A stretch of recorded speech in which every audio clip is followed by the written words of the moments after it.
fuck it up, and then we'll be stuck. Uh, All yeah. hail our robot Anyway. overlords. Hey, everybody, welcome to Shattered Oh. Dungeons.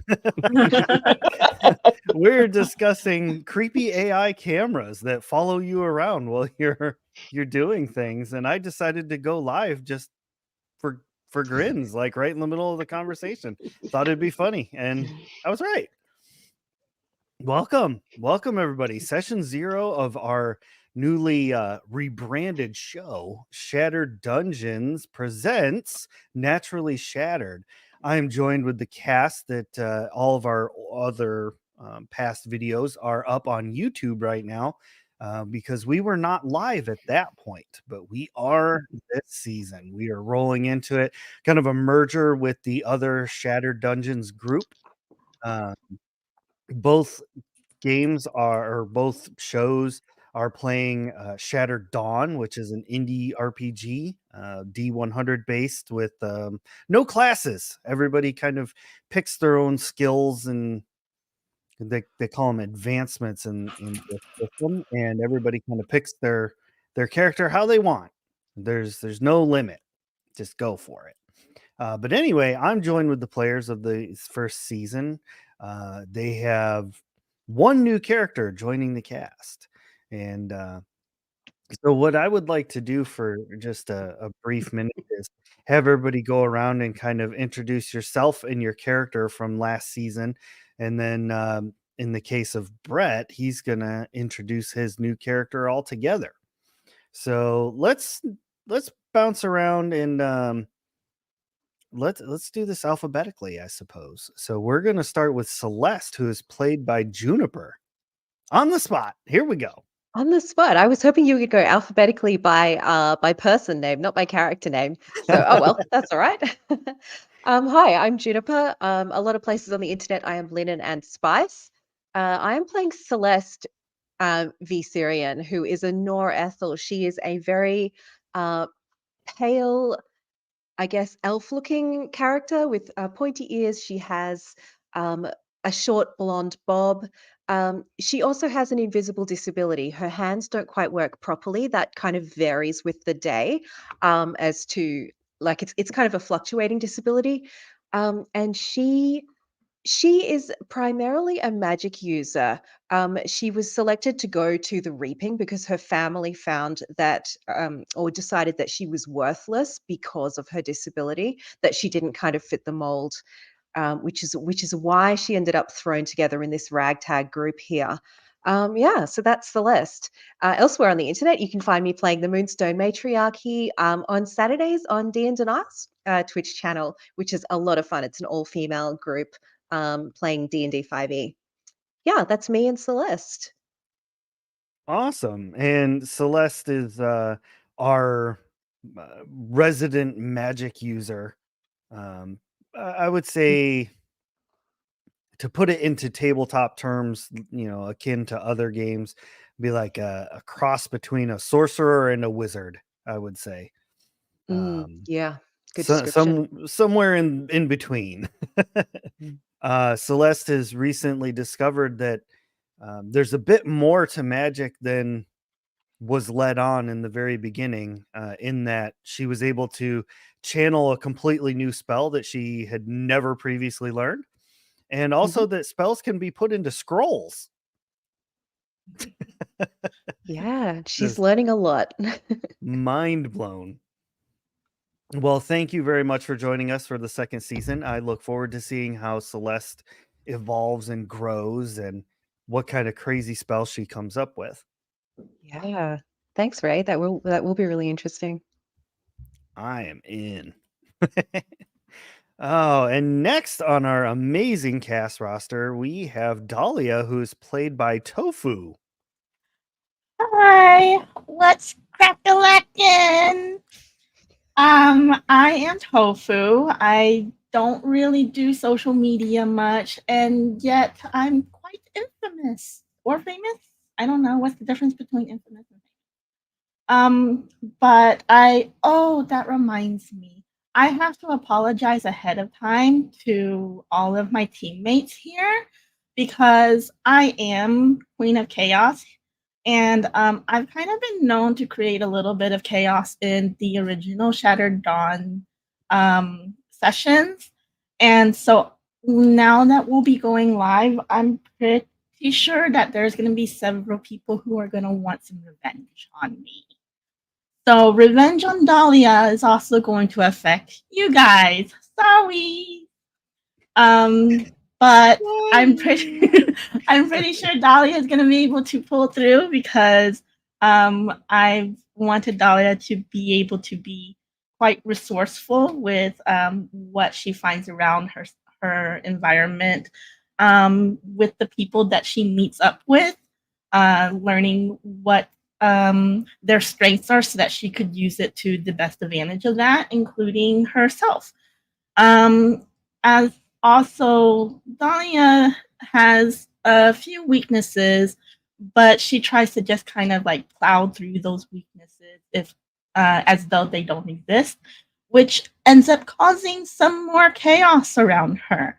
And so that's what she enjoys doing. In addition to some light pickpocketing and some making new friends, becoming besties with everybody, and petting all the animals. I like it. I enjoyed Dahlia very much from season one, especially the pickpocketing during the Christmas episode. Like, I'm gonna get everybody presents, but I don't have the money to do it. I'm just gonna steal it all. I love it. Like I'm stealing the money, but instead of using the money I've stolen, I'm going to also steal the gifts. Yeah. Well, Dahlia is definitely a chaos goblin, and I love it, and I'm here for it. It brings that extra bit of energy. So thank you very much for joining us for season 2, and I am super excited to see what Dahlia steals next. Your hearts. Lofty goals, lofty goals. And next joining our crew is the newest member. I say newest member. Brett's been with us since season 1, but he's got a new character. And if you'd like to find out what happened to his last character, go ahead and watch season 1. It was tragic, and everybody was quite mortified. Yeah, I think it went quite well, honestly. Without further ado, we have what is it? P. Dahara, who Dahara. is yeah, like Dahara Desert, Yep. played by Brett. Yep. As Ray mentioned, I have a new character this time around. I was playing Chip before in the last session, and I enjoyed every moment of it. But I am glad to have him gone. There was a lot of work to play with him, so I'm playing a character who don't want to give away too much at this point, but does have a connection to someone in the group and may also be a bit chaotic. Not to give any hints there. Um, his name is Dahara. He's 6 foot, really nice hair, tan, good looking person. But I don't want to give away too much about him yet until we bring him into the group. So I'll leave it at that. All right. Well, I don't have any loving memories yet of Dahara because, we haven't seen anything yet. But I am glad that you are here with us again, Brett. It's always a pleasure to have your characters joining us. You come up with some wild ones. So, me personally, I have no idea how this is going to go. And I think Me that's either. that's a brave new story to tell. So, thank you for joining us. Absolutely. And last but absolutely not least, bringing up the anchor of the party would be Seamus McPherson, played by Mike. Hey everyone, I'm Mike. Like Ray said, I play Seamus McPherson. Think of him. This is where a little bit of contention comes in. I don't remember how to pronounce it properly. I think it's Noresian or Noresian. He's a big fighter type who kind of acts a little bit like a bumbling fool. But I think that some point in the game you might find out he might be fibbing a bit. But he has been the person who doesn't really understand civilized life. He understands the forest and nature and everything coming from that. He fights because he has to. He was in the reaping because, unfortunately, during one of the raids, in order to end a clan feud, he was tossed aboard the reaping. He was part of the deal. So, yeah, sad for him. He got pushed away. But wound up with this merry band, and through a few really cool adventures, he came upon unwittingly creating a cloak that also makes him a wolf. So the team has been having a lot of fun with that, and and I gotta say I'm having a blast playing the character, and I'm just always happy to be here. Well, it is definitely amazing to have you here, Mike. You definitely bring another level to the party with Seamus. He's kind of, in my opinion, I was like, oh, he's going to be a soft-spoken, just quiet guy. Like the party's going to kind of walk all over him. But no, Seamus has really held his own and plays a very integral part in this little society we have here. I feel like So, Seamus gives us direction a lot of the time. Really? Yeah. Yeah. All right, I'll take Yeah. it. yeah, I mean, if it wasn't for Seamus, I feel like we'd still be in season 1. That's true. Because I Fair, mean, yeah. Seamus would come in and be like, "Okay, we've got a mission. We're going. Everybody, get your bags. Mm.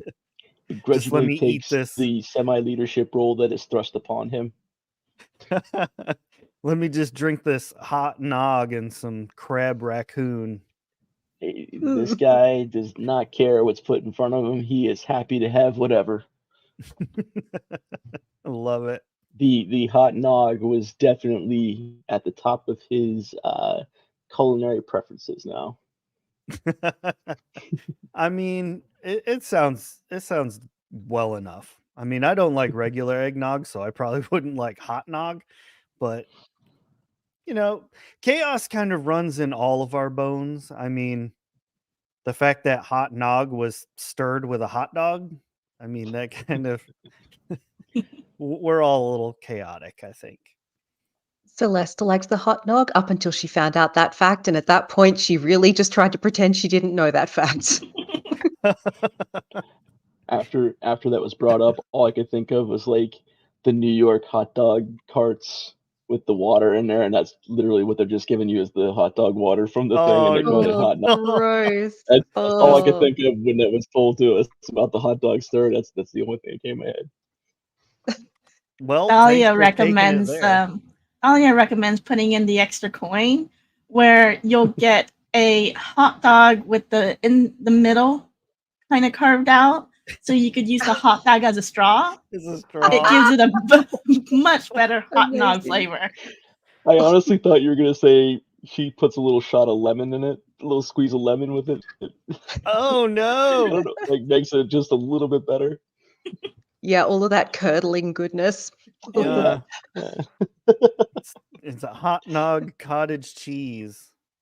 Oh. Like a cement shot. Ugh. Yeah. Oh, yeah. Yeah. Ugh. 18% milk fat, small curd. On that Gross. lovely note, Yeah. See what you did, Tofu? This is all your fault. mhm. But on that lovely note, as Juniper says, now that all the characters have been introduced, I'm Ray, the storyteller, otherwise known as the Arcmaster. Ray Rumsey across all social medias, very easy to find. Let's go into the lovely little surprise that I've been working on, and that is season 1. And all the other shows that I was the storyteller for, I had one generic intro video. I used it for all the shows. And I mean, it was super generic. I use stuff off of like Canva. Like, oh yeah, that'll work. This is kind of fantasy looking. Oh, this is kind of horror looking. Slap some words on it and called it a day. But with all of these shows that I'm doing, all of them are heading into their next seasons. I have decided to invest a little bit more time and a little more effort, and I'm giving each of them their own intro videos. So, with that being said, let's go ahead and roll that film for Shattered Dungeons Naturally Shattered intro. Enjoy.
There you have it. There is our new intro for this show.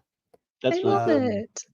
Good work. I love the use of the artwork. Oh, it's so cool. Yeah. Yeah, now that artwork is actually fan art that someone that Tofu knows did some art for. I don't know if they are open for commissions. Tofu, is that something that you'd like to broadcast to the world, or? Oh, I just found random artists and Oh, paid. okay. So yeah. Okay. All right. Cool. Cool. Cool. Cool. But anyway, like as you can see, there's people out there that can do some great art. And they really took it and ran with it. I think probably I speak for just about everybody when I say that Wolf Seamus with the beard is probably like the centerpiece. Like I really like how crazy that looks. It Yep. was so Love it. good it became canon. Mhm. It's so That true. the wolf just has the beard now too. Just that's it. That was all there was to it. Now, for anybody who might be popping in for the first time, or maybe you're listening to this for the first time, heading into this next season, a lot of the elements of the story are going to be pretty heavily influenced by Robert Jordan's Wheel of Time, that entire series. Now, I say influenced because it's not a Wheel of Time RPG. This is Shattered Dawn, but I'm going to be taking a lot of like the story components, how they deal with magic and like people who turn into wolves, things like that. Like it's all going to come to play in the story. It's going to be pretty wild, I think, and pretty epic, pretty sweet. Chat's chatting it up over there, loving to see it. So yeah, with this being our session 0, is there anything in particular that you would like to see your character accomplish in this next season? Like, do any of you have like a goal for the season? I think You for put us on the me, spot. yeah, um, definitely put on the spot. I think Celeste's I guess goal is not quite the right word, but last season she really developed a big inferiority complex around Chip, sort of constantly challenging her with regards to is she actually useful to the group? Um, so I think Celeste Celeste really took that to heart in the sense that she really wants to learn as much as she can about magic and get as adept as she can at magic very quickly so that she can prove herself useful to the group, but also she has some real self-confidence issues that me as a player, I want her to start working through. Um, yeah, I think that's where Celeste sits.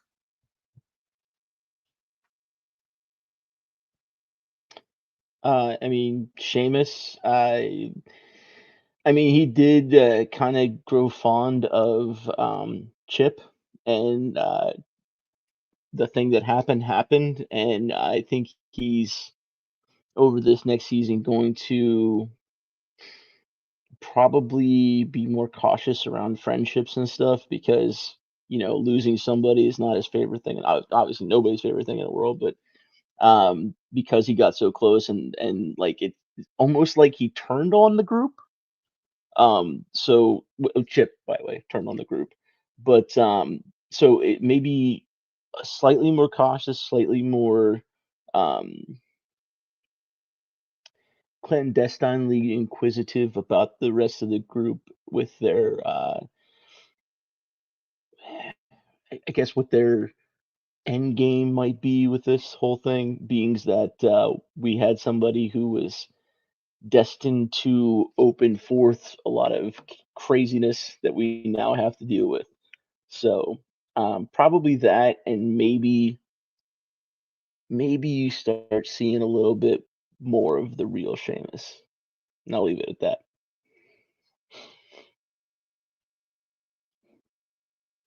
I mean, yeah, that tracks, to be honest. Dahlia, do you have any goals? Not goals in particular, just growth. As you said, she is a chaos goblin. Maybe a bit more maturity of some sort at some point because her end goal is really to like, as later as a more mature adult, she's going to want to be a little bit more settled in.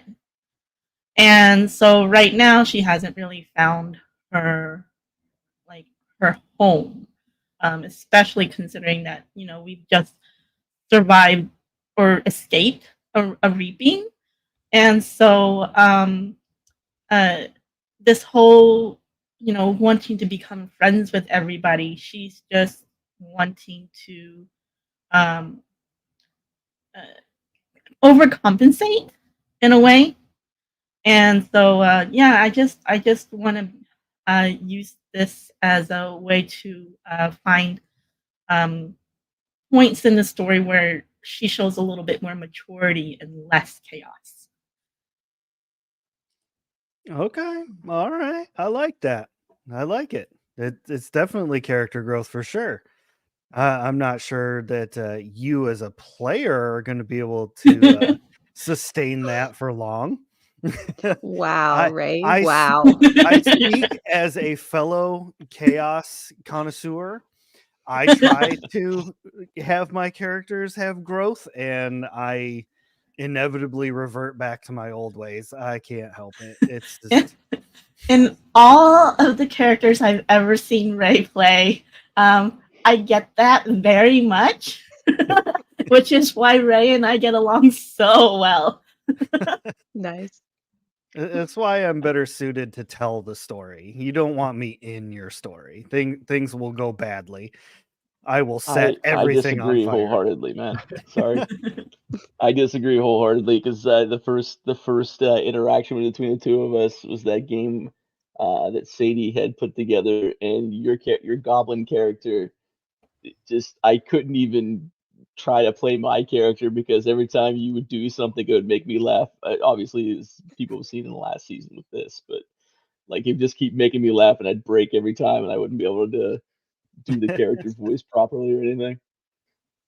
That was definitely a wild campaign. I mean, 2 minutes into it, I got sucked into a coffee cup. I mean, it just The the first interaction between this is, and I'll let it go with this, but the first interaction of the characters were falling, like think Loki and Doctor Strange. He's like, I've been falling for 30 minutes.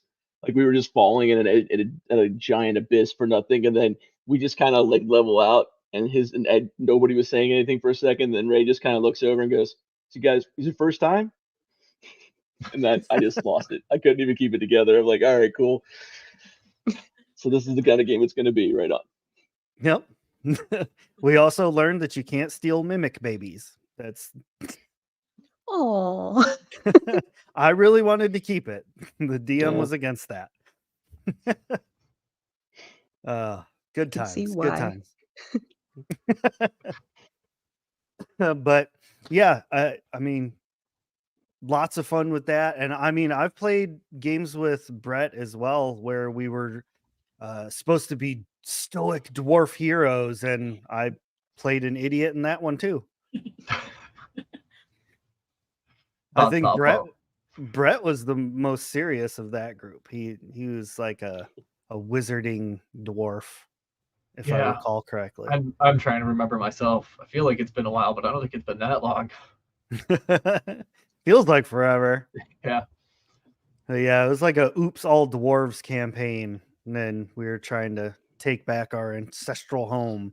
Yeah. But yeah, that went south real fast. Yeah, that was an ending. Yeah, it was. I guess that's my revenge, or that this was my revenge for that ending, the whole chip scenario. Yeah, I could buy that. Well, I am definitely hoping. I mean, I would ask Brett what kind of goals you have for Dahara, but I'm not sure that you could give us anything without giving away too much about your character. Yeah, I mean, I can kind of give me as a player, I guess, too. Kind of unraveling some of the damage Chip has done is on my checklist. As much as I loved playing Chip, it impacted the group much more than I expected. So yeah, I think Dahara's gonna be a lot into like balance of things, and you're gonna see a lot of like almost like devil's advocate type situations where it's more about keeping balance than necessarily doing the right thing or doing the thing that makes people happy. Gotcha. Yeah. I like that. I can dig it. Redemption story for a character that doesn't even know what's going on. I feel this insatiable need to redeem myself.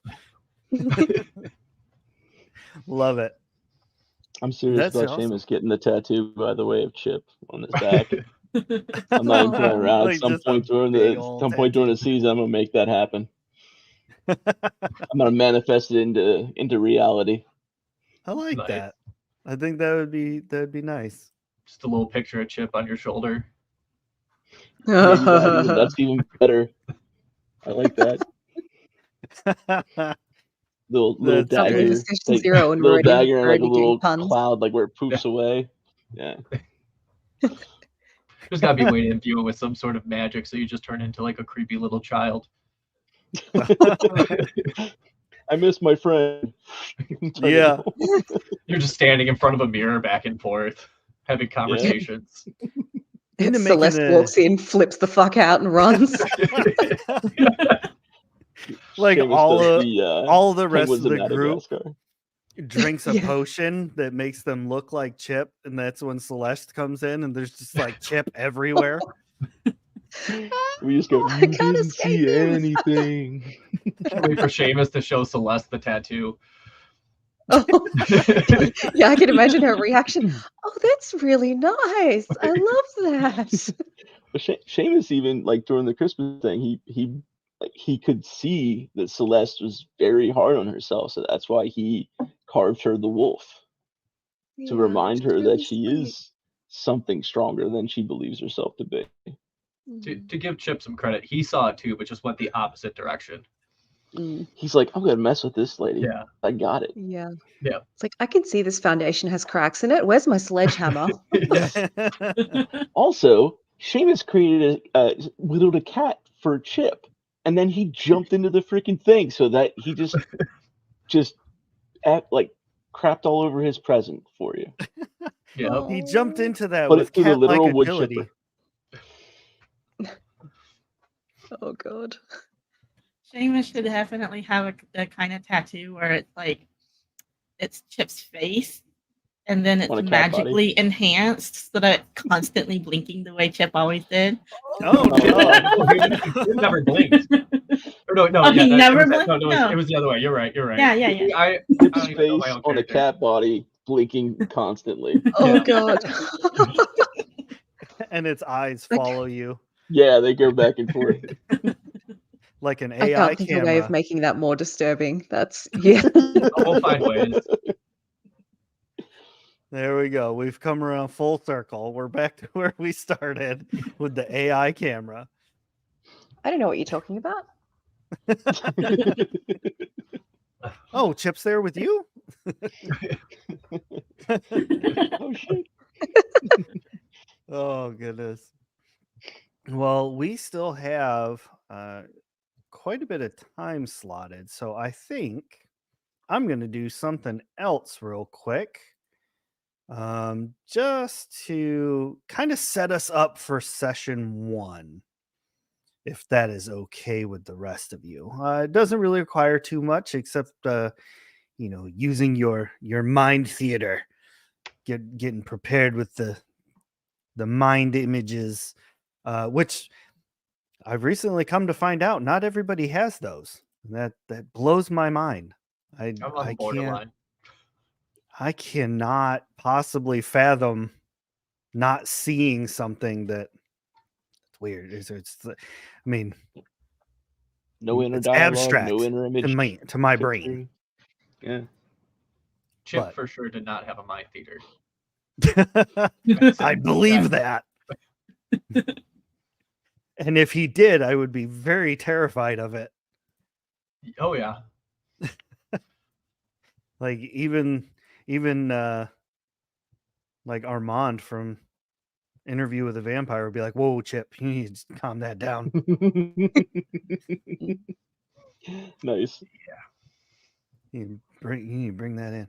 All right, so I have rolled a die randomly to determine where I'm going to start on this. So, Seamus, you find yourself far to the north, returning home to your wonderfully middle-sized home that you have built with your bare hands, the thatched roof and chopped down logs which make the body of the house. Smoke pours out of the chimney as you approach. The air is slightly cold, and around you as you approach your home dances 10 to 15 little pups, little wolf pups.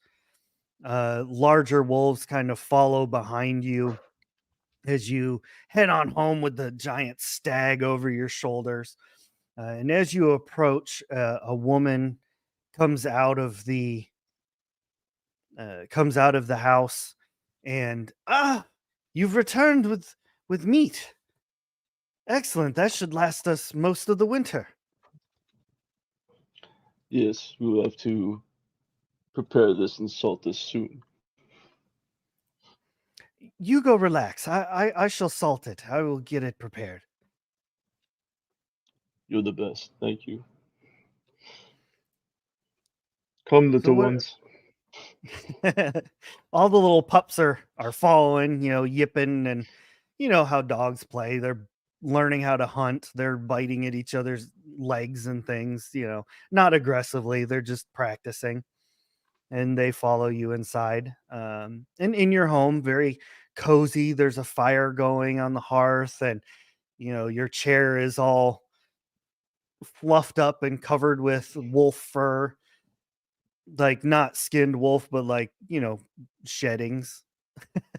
Like husky shed undercoats and whatnot. There's lots of fruits and fresh baked breads and mead laid out on the table, and even a lovely tankard of hot nog, homemade, of course, because it's very hard to get way out here. Waits for you.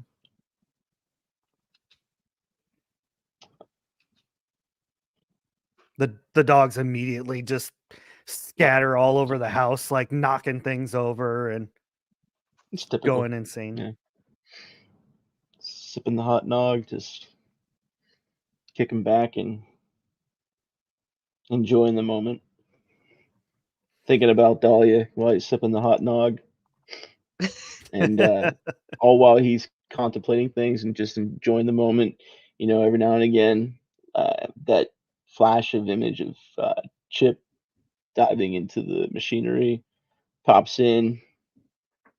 He just he sits down the nog and he's just sitting, like, I'm assuming that the chair is like more oriented to the fire, so he's just kind of sitting there thinking by the fire, enjoying all the company of his family. all of the sounds kind of fade away as you get lost in thought, remembering all of these things. Um, and before you know it, all of the pups have completely paused. Like some are like stuck like mid-air. Like Other like ones stop are like, moving, yeah, they're like frozen. like Flash Um, reaching the height of the Speed Force about to go somewhere kind of thing. yeah, Nice. they're just yeah. Um, and as you are taking note of this, you find that you are still able to move. You can still interact with your environment and still move around. You're able to stand up. I imagine in that situation he would jump up and just kind of look around, puzzled, but also kind of like watching for movement or looking for maybe the source of the issue, knowing that there could be potential danger nearby. I'd imagine he'd go and grab his axe, and actually, when he picks it up, you hear a little ding, ding as he The puts it little on his shoulder. bell. Yeah, as he Nice. puts it on his shoulder, because somebody once mentioned to him that it'd probably be better with a little bell on it, and I think that was Dahlia. So he just has his axe kind of resting on his shoulder, just kind of paying attention, using his senses to uh, check his surroundings to see what's going on. Okay. As you look outside, you can see that your wife is out there like mid salt pour over this stag meat, and like the salt has even frozen in the air. Everything but you appears like time has stopped. And from, kind of behind you, but a little bit back, you hear a voice say, "This could all really be yours." What is this magic? Turning around, you see a man sitting in your chair, his feet up. He's a Norethel, so one of the high elves, basically. He's got a very nice silk vest on, all buttoned up, a white shirt, um, completely untouched by any kind of stain or soil. Just very well to do. And as he stands up, he does like the Picard maneuver where he like pulls down his vest a little bit. He's got like this beard, full beard going on, which is actually kind of strange for Ethel's, but um, something doesn't quite read that he's completely full Ethel, if that makes sense. Yeah, And he says, I'm I mean you no harm. I'm not here on any kind of mission or anything. Just here to simply offer you this. What you see. All of this can be yours. The quiet, the peace, the wife and your pups. All of this can be yours. Now, if you'd like, I can make this happen. And it will cost you nothing. it's my experience. Magic like this doesn't cost nothing. What is it you seek?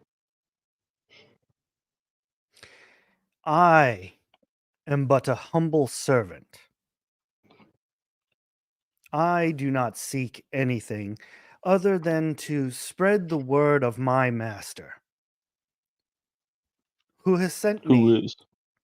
to extend this offer to you for only words, a promise.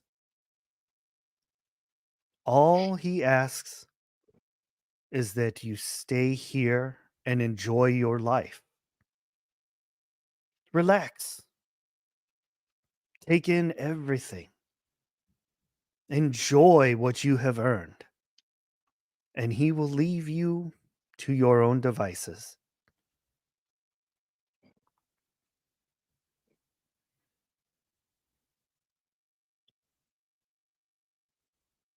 This isn't real. It's as I was real with as my you want it friends. to be.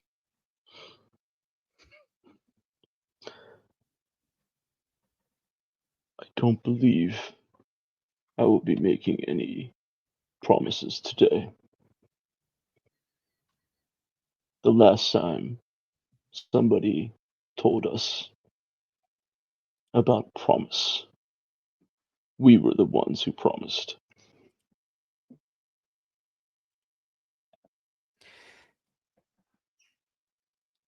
He who holds the many eyes is a kind and just master. He provides for those who, how to say, you scratch his back and he will scratch yours.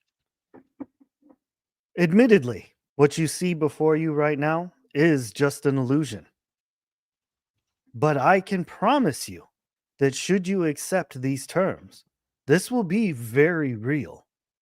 And all of your friends, they shall be taken care of as well.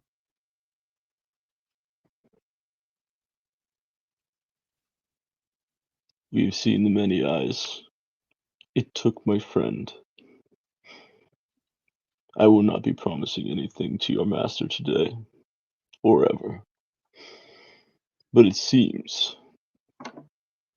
that you want us to be out of the way, which means we're a thorn in your side, and you're nervous.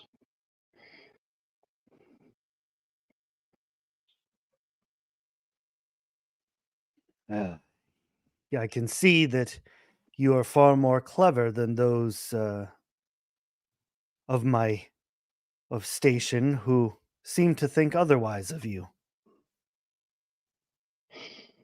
I hide myself well.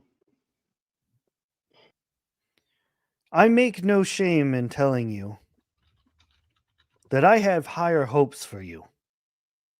I really was hoping that you would stay here and create a life for yourself and not potentially fall. But that cloak that you wear, the reason that it allows you to turn into the wolf, that was my magic that created that. I was the first to discover transformations like that. Do you know what happens when people don't understand? They give you names. Sure, what is a name but words? But after a while, it begins to hurt.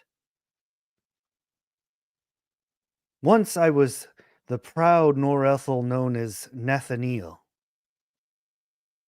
But then I created your kind, the Risan. And I was forever called the father of monsters. My kind looked down upon the Rizan, where I saw strength and adaptability and power. They saw flawed design, and I was cast out from Ethel society. But it was my master who took me in and gave me a second chance, who gave me the ability to create for him an army of powerful creatures. I can only offer you one last chance to join us. But should you decide that you really do not want to take this offer, and you wish to return to the world, know that I will not be far from you. The magic which you use to transform will keep me tied to you, and I will help you in any way that I can. Not that it looks as though you need it, Seamus.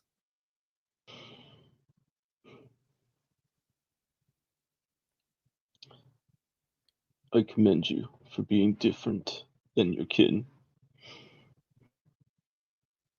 But when somebody uses this type of magic, it almost seems like a Faustian deal. And I have to apologize.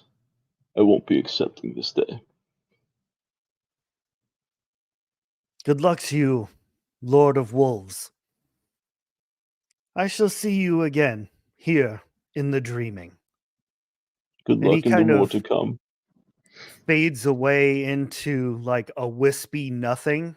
And as he does so, everything else fades away as well. And you open your eyes laying on the floor, the cold stone floor of that chamber, which had the gyroscope in it. As you kind of turn your head, you can see your friends also laying on the floor, unconscious. All right. Would Seamus? I'm assuming Seamus would try to wake them up, but if we're cutting to something else, I'll be quiet. Yes, we are actually going to jump to, let's see, that would be, oh, okay. Simultaneously, while Seamus is having his dream, in a bustling, busy street, the sound of vendors and marketplace peoples calling out their wares, but not for money. No, everyone seems to be trading. Everybody seems to be having just equality. Everybody has shed off this tiered system of money. Dahlia walks proudly through the streets. The people that see her coming through all kind of offer a bow or a head nod, or they come over and offer a chicken, or some steamed rice, or anything that they can afford to give up. They're offering it to Dahlia. All of them seem to have this same consensus that Dahlia is like a local hero. Hey, what's up? Oh, it's Dahlia, our champion. She has returned. Oh, like hundreds of voices are calling out to Dahlia. Yo, Finnick, how's the babies doing? There's like 6 kids all lined up. High five each of them.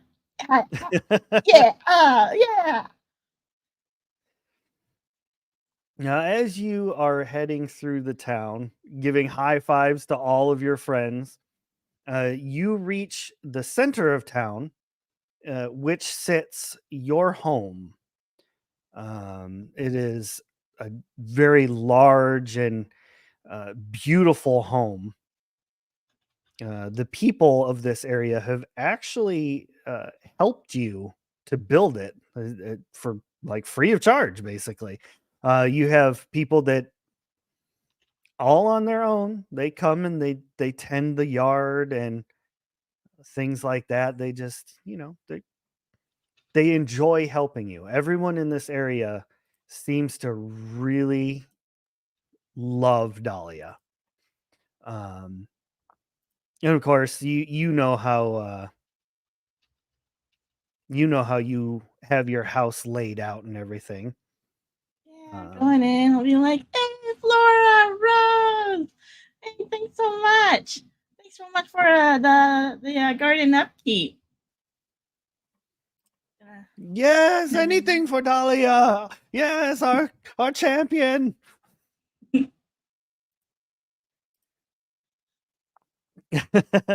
Heading in to your home, you kind of, walk past your let's call it the treasury, and you can see inside is like stacks and stacks of coins and jewelry and treasure chests and magic items. You've got just everything very neatly organized. Everything is all perfectly situated. Gonna walk in and empty out my pockets into my bin of to be counted and added later. Nice. As you're doing so, one of the retainers comes up to you. Ah, Princess Dahlia. Can I fetch you something? A drink, perhaps? Hot bath? Towel? Albert, we've been over this over and over again. It's not Princess Dahlia, just Dahlia. We leave the princess for whenever, like, the Maya and Heidi guest comes, But for now, we just friends. You can just call me Dahlia. But I could use a hot cup of hot nog and some chocolate crab cakes. Oh, yes, yes. And might I say, thank you so much for changing my name to Albert. I appreciate not being called Toddles anymore. Yeah, Toddles felt like it had a little history there, so we're just gonna start fresh with Albert. I enjoy that. If you would be so kind as to head to the dining table, I shall bring you out things presently. Sounds great. Thank you so much, Albert. Allie, Al, Bertie, yeah. Alberti. Alberta. All right. You head in and go to sit down at your table, and you notice that there's just tons of food sprawled out, like way more than just one person could ever hope to eat. And we're not talking like hamburgers and things like that. This is like racks of lamb, prime ribs, wagyu steaks. This is full on pinky up, howdy do kind of stuff. So like my real life. And as you wander on in and get ready to take your seat, you notice that there's a guest sitting at the far end of the table. He's a Norethel, wearing a nice black vest, long sleeved white shirt, just very, very hoity toity, well to do. He's got his full beard. And he stands as you enter and offers a deep bow. Oh, whoa. I didn't remember if we had guests. Sorry. My schedule's been a little bit full. Was I expecting you today? 'Cause I know I was expecting some other friends tomorrow, but I mean, I still got plenty of bedrooms. You can like stay all you want if you want to, if you need a place to sleep. Who are you? My apologies, Dahlia. I did not mean to catch you off guard. I am Nathaniel. It is a pleasure to meet you. What's up, Neil?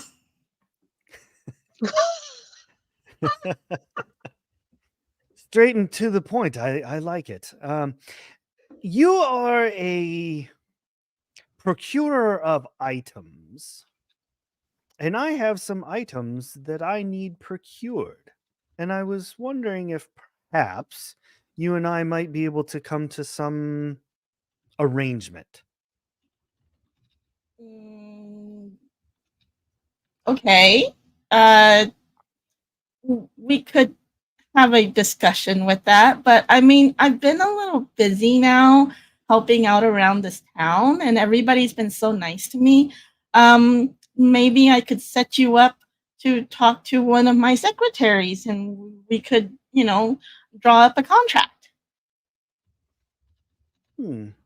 I believe that that would be a normal route that would be fantastic to do. However, the things that I require obtained are kind of time sensitive. It isn't everything nowadays, though. I mean, you know. Yes, but this is my family we're talking about. You see, they've been kidnapped. Oh no! And how do you wait? But as you said, procure items. Family aren't like property items; they're people. Indeed. Which brings me to the strange part of this situation. You see, my family, while kidnapped, were sealed inside stone plates. The only way to free them would be to use powerful potency magics to break the seals, thereby I releasing them. but I don't do magic. I'm sure there's somewhere in the world someone that could do it. So why aren't you talking to them? Oh, I will. But first, I require the stone plates to be returned to my possession. Oh, okay. Yeah. No. Um. When do you need this by, Neil? I would prefer to have it done today. But there is a slight, tiny, eensy weensy caveat to this. You see, the plates are being protected. They are held in the basement of the College of Caladir, which is currently ran by Justinian. A Norethel like myself, but he has a rather grim view on myself. And you need this today? I mean, would you not want your family returned as quickly as possible? Well, yeah, but I kind of need time to scout the area out, and uh, I could promise to do my best, but it won't be in that quick of a time frame. So time is the problem. Mm-hmm. What if I could offer you a temporary solution to that problem? I'm listening. He picks up an apple off of the table and just kind of like tosses it up. And as it does, it slows down and then just kind of hangs there in the air. And he says, Whoa, cool trick! time magic is Oh, something magic. that my master grants people who he finds worthy. And I must say, my master indeed finds you worthy. Otherwise, I would not be standing here talking to you.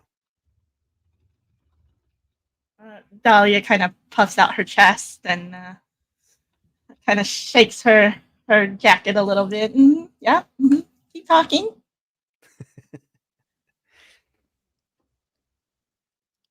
It is easy. For the mere price of some words, pledge your allegiance to my master as well, and you will know time magic just as I do. Ah, see, that's where you lost me, buddy. You see this town I'm in? We don't do like a pledge of allegiance to anything. There's no flag. There's nothing like that here. We're all just one big happy family. There's no master or higher tier or higher being. We're all on equal grounds here, so there won't be any pledging of anything happening. I'm not very good with pledges, anyways.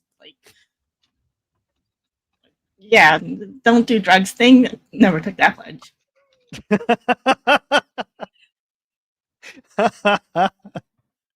Oh no. Every high school in the 90s just screamed out in pain. Yep. Focus center. But with this time magic, you could save every single one of those people out there who worship and adore you. You could spare them from death, from growing old. I'm sure there's other ways to do it without having to pledge anything to a higher being. Sorry, bud. I'll still be happy to help the best I can, but there won't be any pledging to any master going on here or anywhere in this town. Here, you got the wrong city.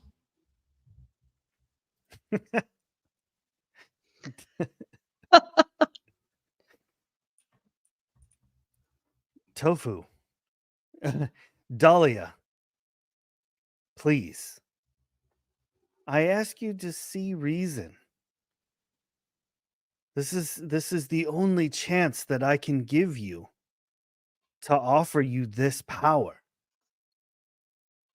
Oh, but I've never wanted power. I'm all good. I can see that there is no reasoning with you then. Buddy, I guess you never really knew me in the first place. There was never any reason to me. Very well, Dahlia. I shall see you again. Perhaps in the near future you will have something different to say. Okay. Perhaps. I mean, my home is always open to people, Neil. You are more than welcome to come here. I mean, I've got hot nog coming and some chocolate crab cakes if you want to stay and have a little bit of that to eat before you go. You don't have to rush off. I appreciate the offer. I do. However, there's nothing here. And as he says that, you just kind of find yourself standing in a completely empty room with just Neil, as you call him.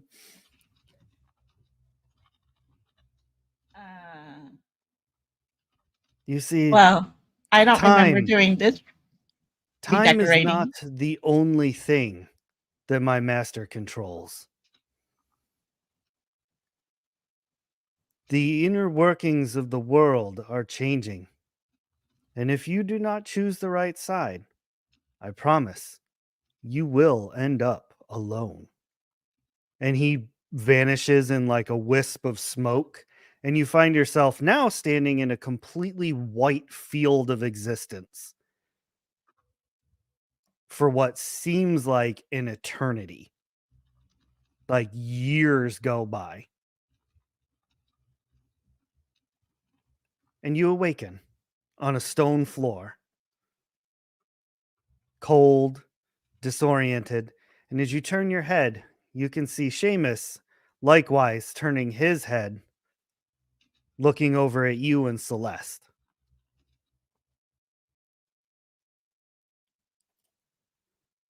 Now, simultaneously, while all of this is happening, Celeste, you hear a knock at your door.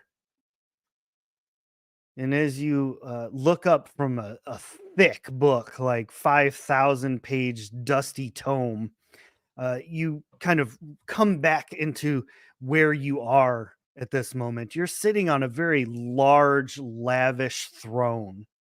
All around you, thousands of bookshelves covered in every book ever written in Erethe. Just manuscripts, scrolls, tomes, any kind of knowledge is contained in this room. Amazing. I carefully put my bookmark in my tome so I don't lose my place, pop it off to the side, gently move the cat off my lap, and go and go and open the front door. Opening the door, you see there is a um I'd say probably in her 20s, year old woman. She's wearing a very long, like very nice flowing dress. And she's wearing what looks like a ring that is in the shape of a dragon. And within its mouth is clutched a brown gemstone. Um, she offers like a bow mixed with a curtsy, like kind of both at once. And as she does so, the gentleman standing behind her, he's got like a long katana like blade strapped to his back. He offers a bow as well. And the girl says, "Uh, Pardon the intrusion, mother. Are you ready to address the initiates?" Do I know what's going on here? Or is this like out of the blue? This seems very out of the blue because the last thing you remember was Chip jumping into the machine. Right, okay. Um, I'm sorry. I don't know.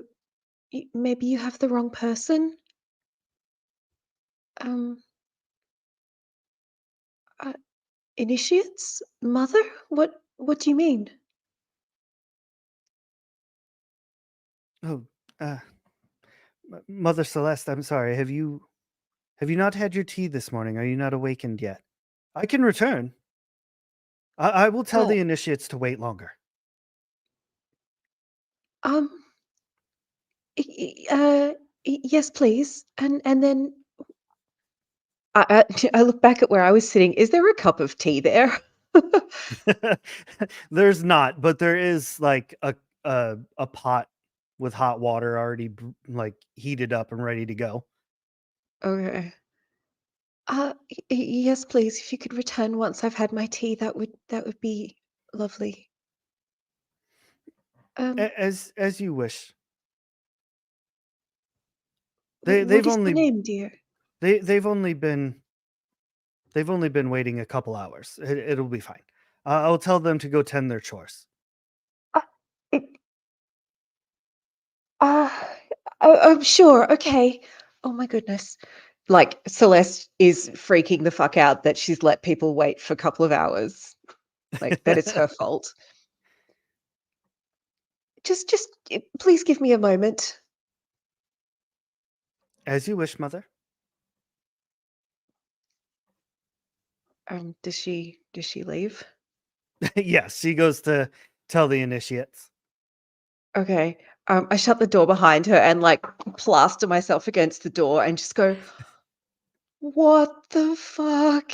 And I just start like tearing through this place looking for what the hell's going on, any information that might help me. Right. Uh, as you're scrambling to find anything possible, um, you come across a newer text, something that's actually been written on a scroll rather than like a bulky tome. And think of it as kind of like a medieval version of a newspaper. And as you're kind of reading through it, you see that this was written probably 5 years ago. Um, but basically, something happened that caused Justinian, who is the headmaster of the College of Collardeer, to go missing. No one could figure out what or why or anything like that. And in his place, new people rose to, fill that spot. And what had ended up happening is a darkness began rising in the east. spreading across the land.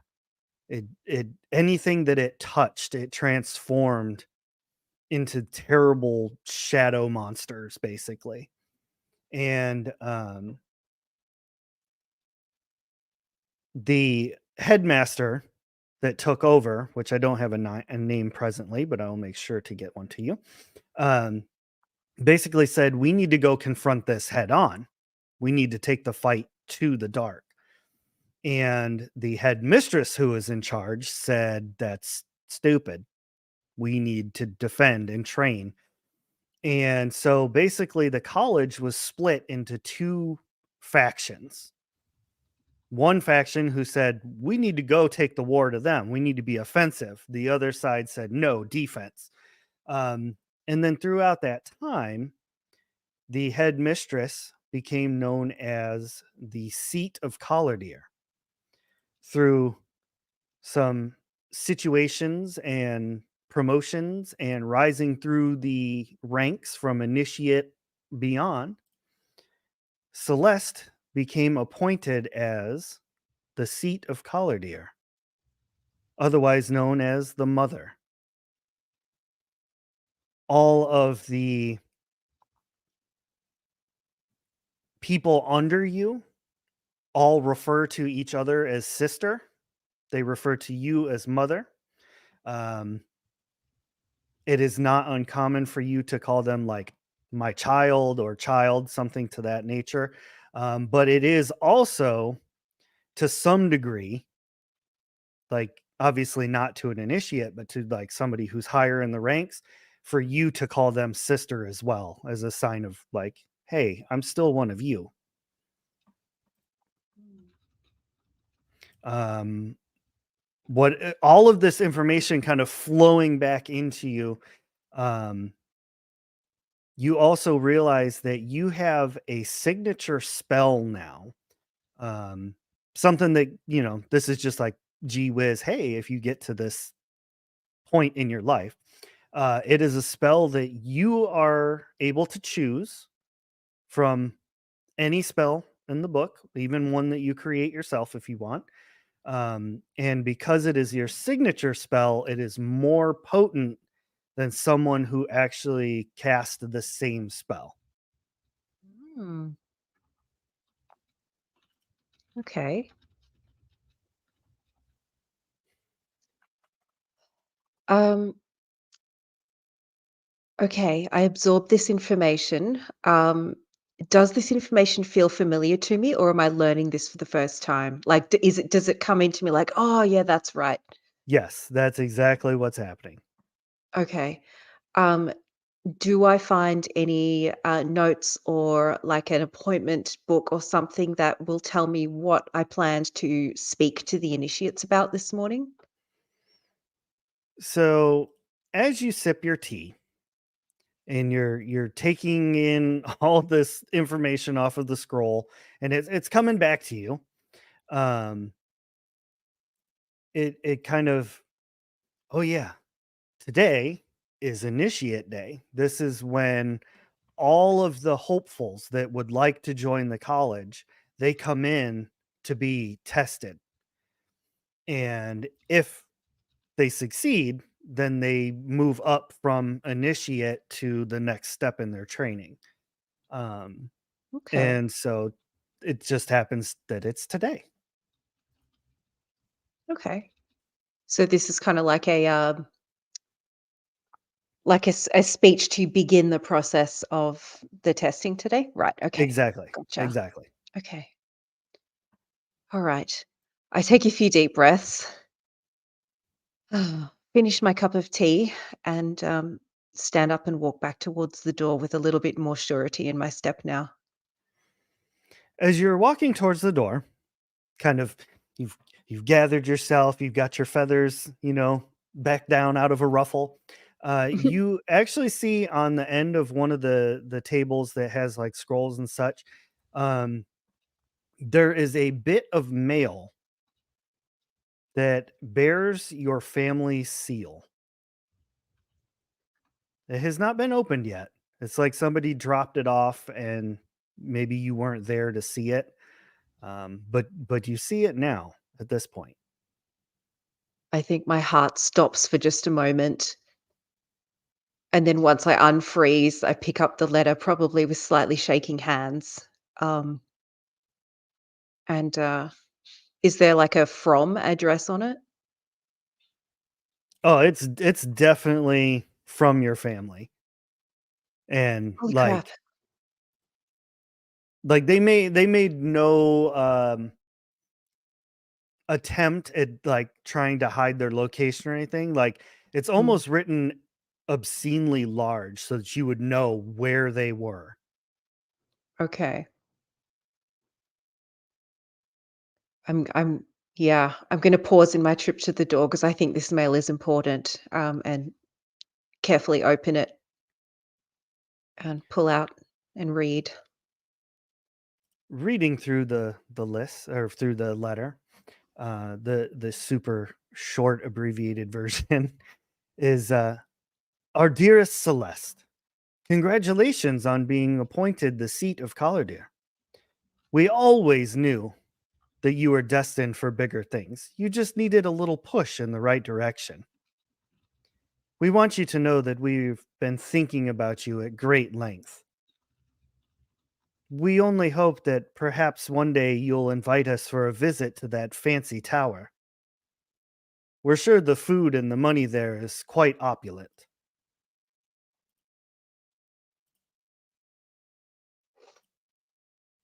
Okay. So, holy crap. I think Celeste, on reading the first few sentences, just feels elation that her family actually thinks something of her now. But upon reading the final sentences there about being sure that things are opulent where I am, reality kind of hits home. She carefully puts the letter back in the envelope, turns back around, throws it violently across the room, straightens herself out, and goes back to walk towards the door. Awesome. You open the door, and as if just muscle memory takes over, you head straight to where the initiates are. And as you enter into the obscenely large circular room, you see that there's actually way more initiates this year than there have been in many, many other years. Partly because in your reign, tenure, however you want to word it, you lifted the restriction on disability. Yes. So this has just completely changed the game. And as you enter into this chamber, you see that there's 30 initiates just in plain white robes. Also around them, like kind of surrounding the outside of them, is a number of other sisters who look like the one that came and knocked on your door, like wearing nice dresses, but not like, you know, nobles' clothes or anything, but very nice, very well tailored dresses. And each of them are sporting a ring that have different gemstone colors in it. Some have red, some have yellow, others have brown. Um, you see, there's a number of those swordsmen standing behind a bunch of them, except for the ones wearing the red rings. They have no one standing behind them. And as you enter in, every single person in the room takes a knee, and unanimously, everyone at the same time says, "Hail, Mother!" I uh, bow my head in return to everybody, put my hand on the shoulder of the nearest person, of the nearest sister.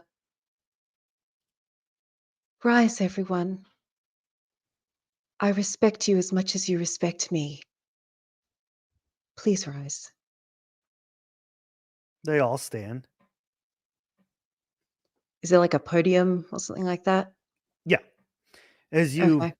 step up to the podium, the one that you placed your hand on, she's actually got the staff of 7 parts that you put together. It's fully constructed, and as you reach the top of the podium, she taps it twice on the ground, and everybody is just dead silent. Okay.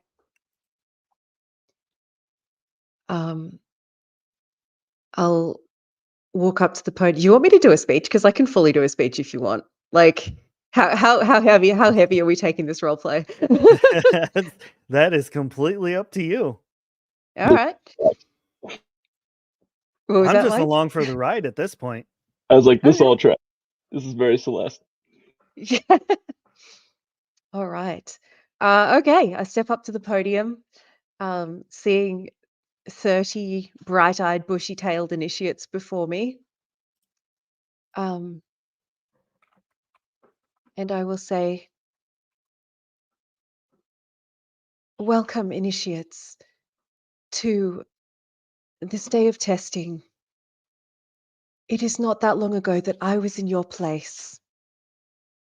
As you know, my body is not whole in the sense that some of you will bear difficulties, disabilities like I do.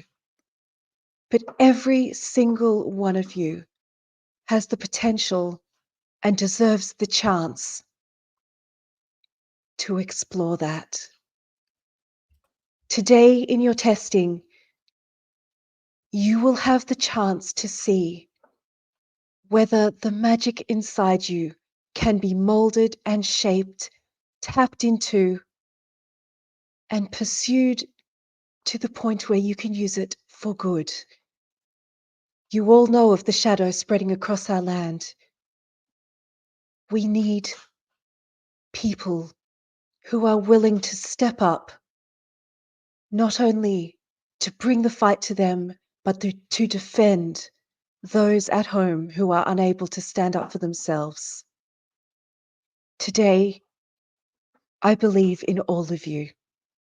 I believe that you all have it inside of you to pass this test and move on to the next stage of your education.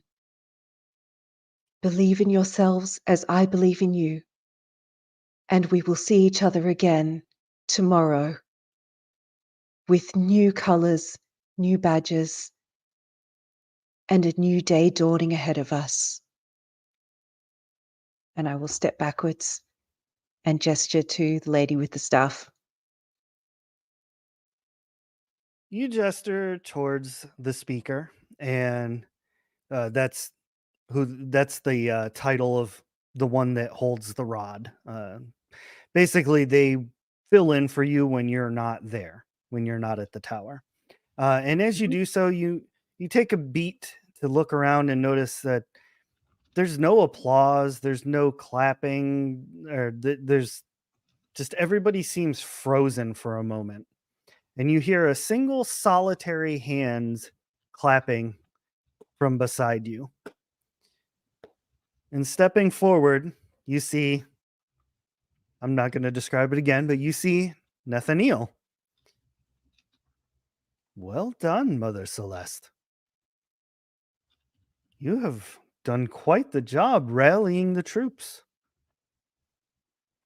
Of course, you realize they're all going to die, right? Who are you?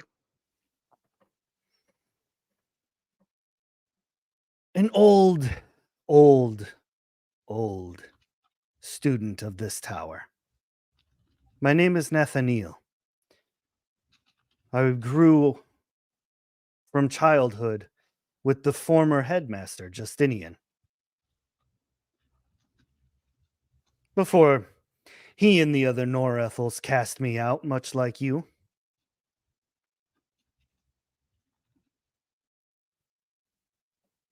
Pardon me? I cast you out? No, not you. Your bloodline, the Norethels, thinking they're so high and mighty above everyone else in their perfection. My bloodline, just as your bloodline, does not determine who we are. Indeed. That is exactly what I told them when I created the Risan. I see. But And he kind of why? turns his face, and you can see like one side is just all mangled up. He's like, but as you can see, they did not respond the same. I come to you with a hope. I would like for you to have all of this be real. But there is a problem. Those who are perfect would seek to strike this down. A utopia like this, they would never. How many times have we been stamped out? Made to feel inferior and lesser? I did not feel complete and whole until I met my master. He allowed me to grow in power beyond anything I'd ever seen. And with that power, we can make things like this a reality. You could have double and triple these numbers. Your charisma and your drive and willpower, that alone would bring people in here. But with the power my master could give to you, that would just knock everything out of the park exponentially. I come to you with a humble offer from my master. Should you join him, he will give you all of the powers of the first Ethel who ever learned magic from the Ilrias. Access to every fabric, every strand of magic that exists within Erethe will be yours to weave into whatever you want.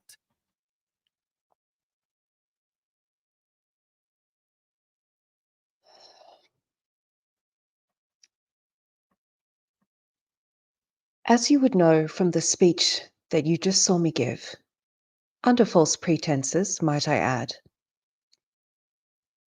I do not believe that anyone requires selling themselves to a master to access the potential within them. Therefore, I must decline your offer because I do not believe that anyone should be above anyone else. I do not know who your master is, and I'm not sure that I want to know. This reality can come true, as you said, from my charisma, from my dedication, my hard work. All of this can become a reality based on my merits alone. I do not need your master, whoever that may be, to make this a reality.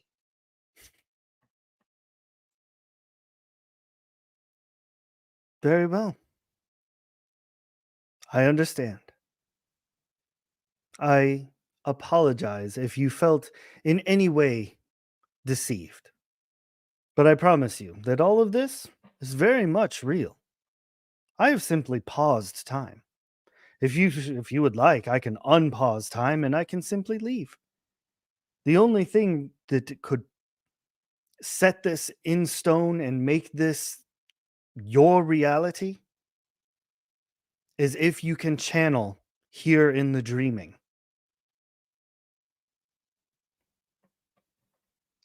If you unpause time and allow this mirage to continue, you deny me the opportunity and the joy of creating this future for myself. Send me Uh, home.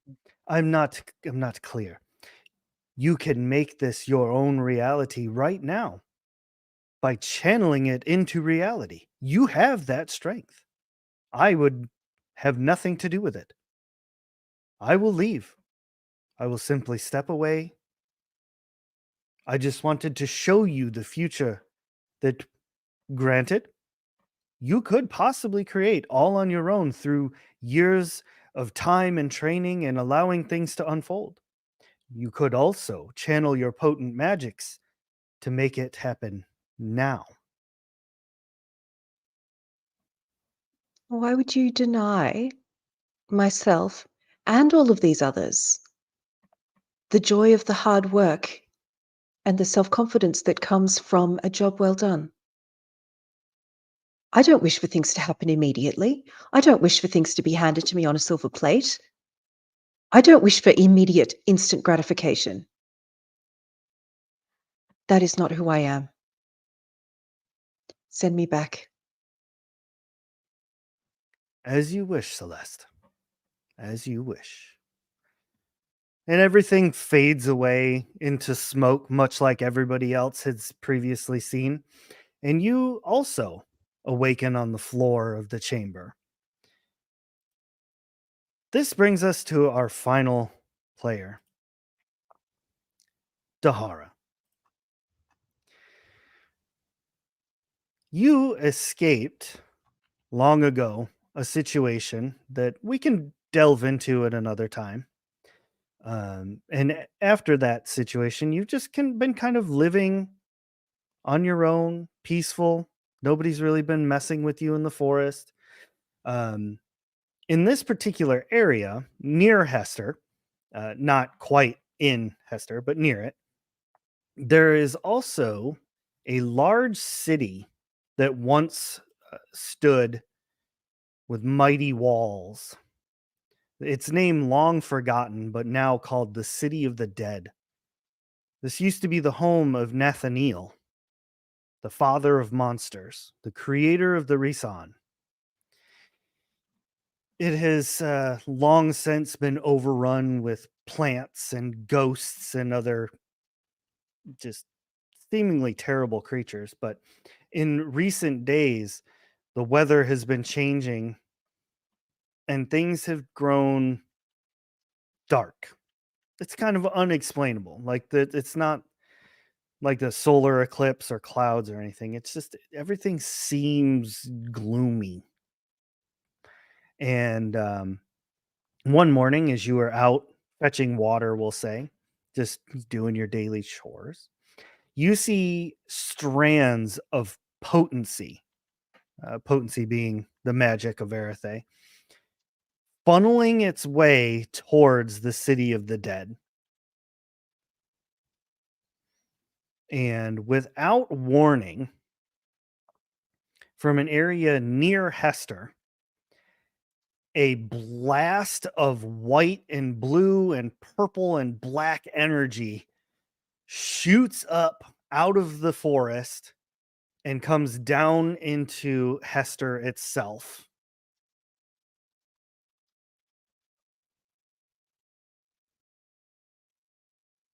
What the fuck was that?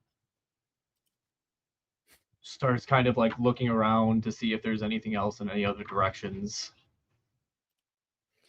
There doesn't appear to be anything else, but like animals coming from the direction of Hester come flying through the woods trying to escape whatever's happening over there. And the last one to come through is like this boar. And you can see that like some of that multicolored energy like is on its hind leg. And as it's running, it kind of limps and that spreads over its body. And it kind of falls on the ground twitching. And it's at this point you see like two more sets of legs grow. Its tusks like triple in size, and like razor blades start coming out of its back. I would say as soon as I see that, I just stab it. Just take it out of its misery as it looks like some darkness is consuming it. It squeals loudly as you end its life, which does end the transformation. And kind of peering through the woods and trying to get a better look, you can see that this energy is kind of swallowing up Hester. People are trying to flee as fast as they can, but some of them are getting kind of caught in the energy, and their faces just kind of like lose all feature to where it's just like solid flesh, but then a mouth opens up just full of sharp teeth, and the sunlight, as it hits their skin, you can see it like kind of bubbles and boils. I'm cutting through people that have these features with no blink of an eye. If it looks like they're consumed by this, just taking them out. Probably running in the direction of. I would say actually, first he would kind of, once he cleared the area a bit, go back, pack up some of his gear, his backpack, grab his shield, and start running in that direction. Just kind of like, I gotta see this shit, and just starts booking towards the source of the energy. So not to Hester, but to the source of the energy, cutting down people or animals that seem to be taken over by this darkness as he encounters them.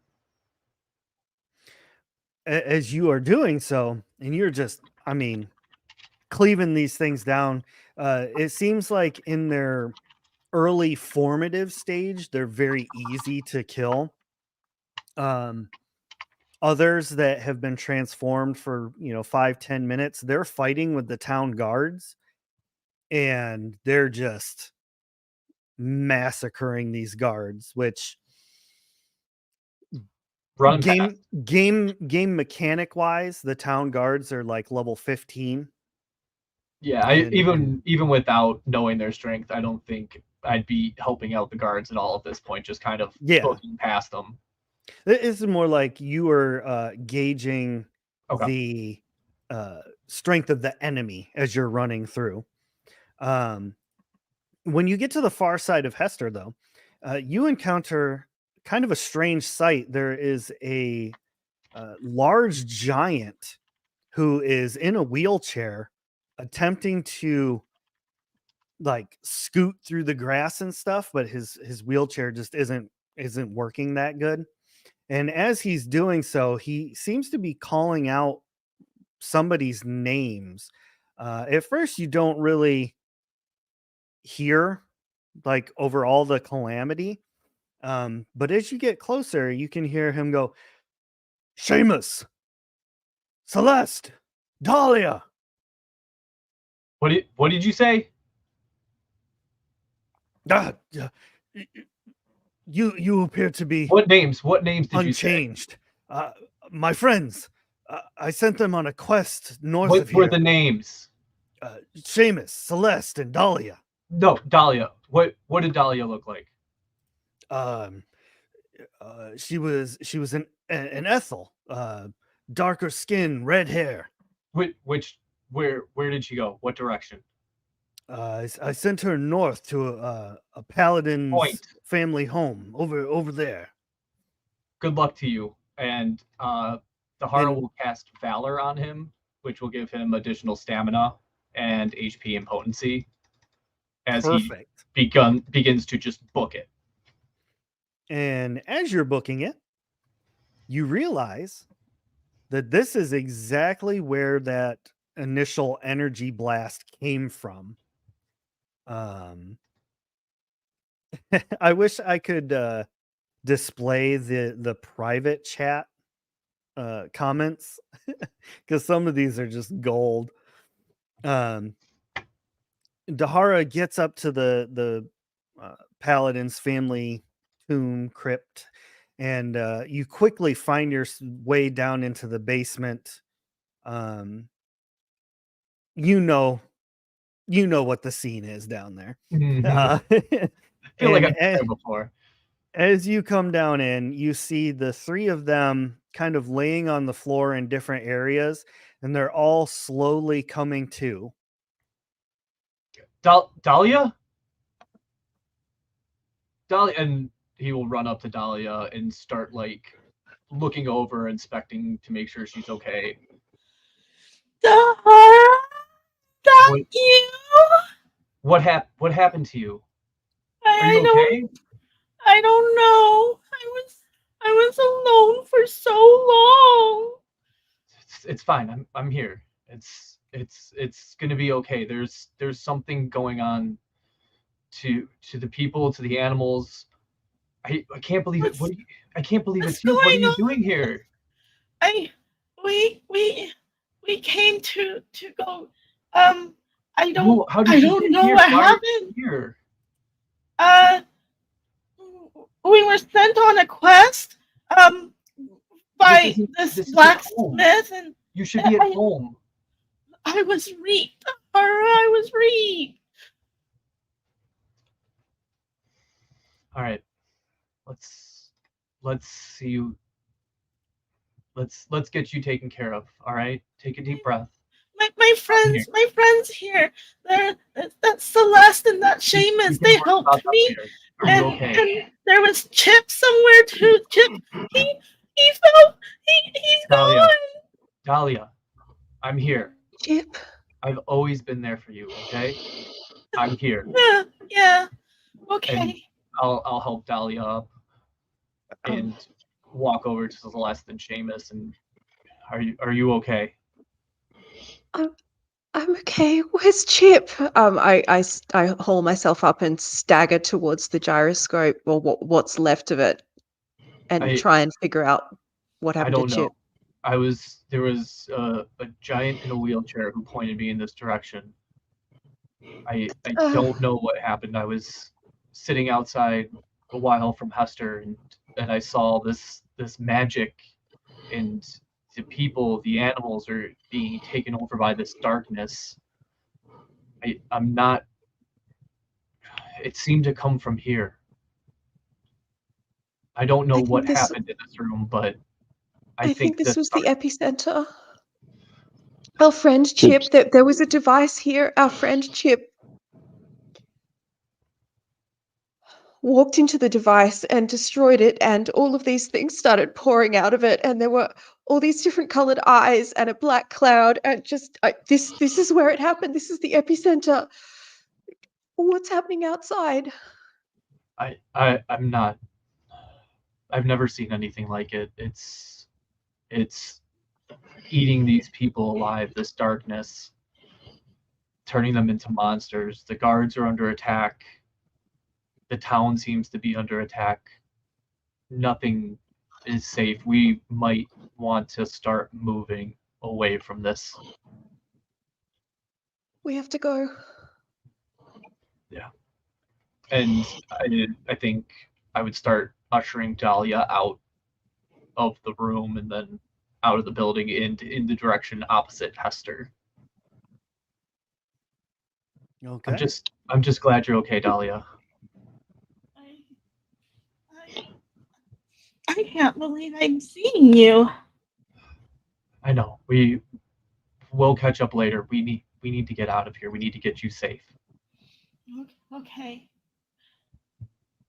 And that's where we're going to bring session 0 to a close.